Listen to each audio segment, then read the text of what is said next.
주님께서 모세에게 말씀하셨다.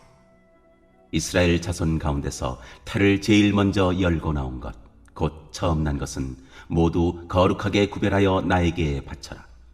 사람이든지 짐승이든지 처음 난 것은 모두 나의 것이다. 모세가 백성에게 선포하였다.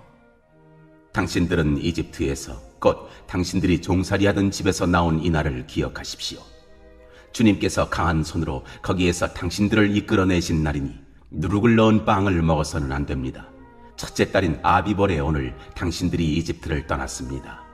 주님께서 당신들의 조상에게 주신다고 맹세하신 젖과 꿀이 흐르는 땅, 곧 가나안 사람과 헷 사람과 아모리 사람과 히위 사람과 여부스 사람의 땅에 이르게 하시거든 당신들은 이달에 다음과 같은 예식을 지키십시오. 당신들은 이래 동안 누룩을 넣지 않은 빵을 먹어야 하며 이렛날에는 주님의 절기를 지키십시오. 이래 동안 당신들은 누룩을 넣지 않은 빵을 먹어야 하며 당신들 영토 안에서 누룩을 넣은 빵이나 누룩이 보여서는 안 됩니다.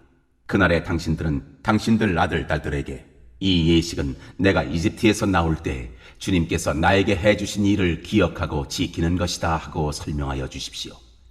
이 예식으로 당신들의 손에 감은 표나 이마 위에 붙인 표와 같이 당신들이 주님의 법을 늘 되새길 수 있게 하십시오. 주님께서 강한 손으로 당신들을 이집트에서 구하여 내셨기 때문입니다. 그러므로 당신들은 이 규례를 해마다 정해진 때에 지켜야 합니다. 주님께서 당신들과 당신들 조상에게 맹세하신 대로 당신들을 가나안 사람의 땅에 이르게 하셔서 그 땅을 당신들에게 주시거든 당신들은 태를 처음 열고 나오는 모든 것을 주님께 바치십시오. 그리고 당신들이 기르는 짐승이 처음 낳는 수컷은 다 주님의 것입니다. 그러나 나귀의 맛배는 어린 양을 대신 바쳐서 대속하도록 하십시오.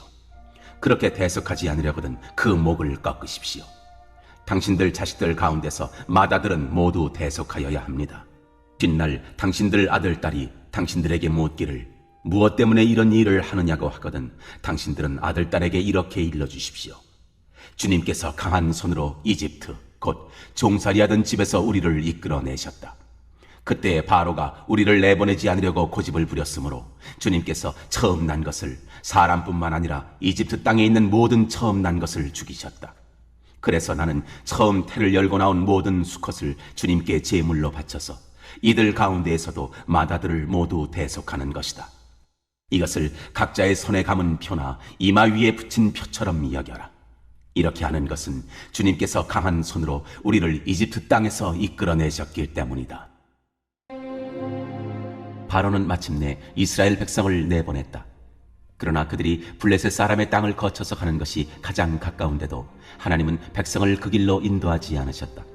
그것은 하나님이 이 백성이 전쟁을 하게 되면 마음을 바꾸어서 이집트로 되돌아가지나 않을까 하고 염려하셨기 때문이다. 그래서 하나님은 이 백성을 홍해로 가는 광야길로 돌아가게 하셨다. 이스라엘 자손은 대열을 지어 이집트 땅에서 올라왔다. 모세는 요셉의 유고를 가지고 나왔다. 요셉이 이스라엘 자손에게 엄숙히 맹세까지 하게 하며 하나님이 틀림없이 너희를 찾아오실 터이니 그때 너희는 여기에서 나의 유고를 가지고 나가거라 하고 말하였기 때문이다. 그들은 숫곳을 떠나 광야 끝에 있는 에담의 장막을 쳤다. 주님께서는 그들이 밤낮으로 행군할 수 있도록 낮에는 구름 기둥으로 앞서가시며 길을 인도하시고 밤에는 불기둥으로 앞길을 비추어 주셨다. 낮에는 구름 기둥, 밤에는 불기둥이 그 백성 앞을 떠나지 않았다. 첫 번째 질문입니다. 2절에서 왜 하나님께 처음 난 것들을 바쳐야 하나요? 10번째 장자재앙에서 이스라엘 백성의 마디는 죽이지 않으셨기 때문에 이를 기억하기 위해 그들에게 마디를 바치게 한 것입니다. 원래 이스라엘 백성들도 죽었어야 하는데 그 심판을 대신 어린 양이 받았기 때문에 그것을 기념하여 하나님께 제사를 드리는 것입니다.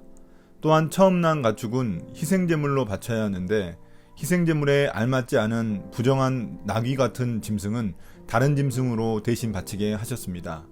민수기 18장 16절에 보면 사람의 경우는 돈으로 그 값을 대신 치르게 하셨습니다. 이렇게 대신 값을 치르는 것을 대속이라고 부르는데 1500여 년 후 예수님이 우리의 죄값을 대신 치르시기 위해 십자가에서 죽으심으로써 이 일은 성취되었습니다. 두 번째 질문입니다. 3절부터 10절 무교절 규례를 다시 한 번 더 강조하는 이유는 무엇인가요? 앞서 무교절에 대한 설명이 나왔었는데 여기에 또다시 등장하고 있습니다. 반복된다는 것은 그만큼 중요하다는 것인데 초점은 조금씩 달라집니다. 여기에서의 초점은 이 무교절을 통해 이스라엘 자손들이 하나님이 하신 일을 기억하고 지키는 것입니다. 그것을 위해 손과 이마에 표를 붙여 기억하려 했습니다. 이스라엘 백성들은 성경 구절이 들어있는 작은 상자를 공부할 때나 기도할 때 이마나 팔목에 묶어 하나님의 말씀을 항상 가까이 했습니다. 이스라엘 백성들이 무교절에 대한 하나님의 말씀을 언제나 기억하도록 하게 하시려는 것입니다. 세 번째 질문입니다. 17절에서 하나님은 이스라엘 민족이 가나안 땅까지 가는데 왜 지름길이 아닌 돌아가는 길을 택하도록 하셨을까요? 이집트에서 가나안 땅으로 가는 지름길은 지중해 해안을 따라 놓였던 왕의 대로를 따라가는 것이었습니다. 당시 왕의 대로는 많은 사람들이 다니던 상업도로였습니다. 그러나 그 길로 갈 경우 여러 나라의 주둔군들이 있어 크고 작은 전쟁들을 치러야만 했습니다. 그럴 경우 전쟁이 두려워 이스라엘 백성들이 다시 이집트로 돌아가고자 하는 마음이 생길 수 있어 그것을 염려하신 것입니다. 실제로 민수기 14장 3절을 보면 그들은 2년이 채 안 돼 이집트로 다시 돌아가고자 했습니다. 그래서 하나님은 이스라엘 민족이 홍해를 거쳐 광야길로 돌아가도록 인도하셨습니다. 홍해를 거쳐 갈 경우 나중에 이집트 바로의 군대가 쫓아올 때 놀라운 기적을 통해 다시 한 번 더 하나님이 누구신지 알려주시려는 목적도 가지고 계셨습니다. 네 번째 질문입니다. 19절에서 갑자기 모세는 왜 요셉의 유고를 가지고 나왔나요? 이것은 창세기 50장 25절에서 요셉이 죽기 전에 했던 유언 때문입니다. 요셉은 자신이 죽기 전에 이스라엘 자손들에게 나중에 내 뼈를 이집트에서 옮겨 약속의 땅으로 옮겨달라고 부탁했기 때문입니다. 모세는 그 약속을 기억하고 요셉의 뼈를 이집트에서 찾아가지고 나온 것입니다. 훗날 여호수아는 요셉의 이 유고를 약속의 땅에 속한 세겜에 안치합니다. 하나님의 약속을 굳게 신뢰하던 요셉의 말이 거의 350여 년이 흐른 뒤 성취된 것입니다. 결국 요셉의 유골은 하나님의 약속이 신실하다는 사실을 보여주는 것입니다. 또한 앞으로 이 유골이 약속의 땅까지 도착할 것이라는 하나님을 향한 이스라엘 백성들의 신뢰를 보여주는 것이었습니다. 다섯 번째 질문입니다. 22절에서 하나님이 낮에는 구름기둥, 밤에는 불기둥으로 그들을 인도하셨다는 말의 의미는 무엇인가요? 구름기둥과 불기둥은 구약에서 자주 하나님의 임재를 상징합니다. 하나님이 이스라엘 백성들과 함께 하신다는 것입니다. 하나님의 임재는 인도하심과 보호하심을 동반합니다. 하나님은 낮에 광야에서 길을 잃을 수 있는 그들을 구름으로 인도하셨고 밤에는 불기둥으로 그들이 가는 길을 비춰주셨습니다. 또한 낮에는 뜨거운 태양을 구름으로 가려주셨고 밤에는 불기둥으로 추위로부터 그들을 따뜻하게 보호해 주셨습니다.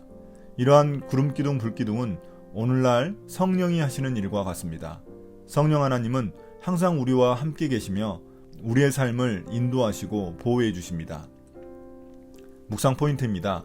첫 번째, 하나님은 유월절 무교절 규례를 반복적으로 말씀하셔서 하나님이 누구신지, 하나님이 어떻게 그들을 구원하셨는지 기념하고 기억하게 하셨습니다.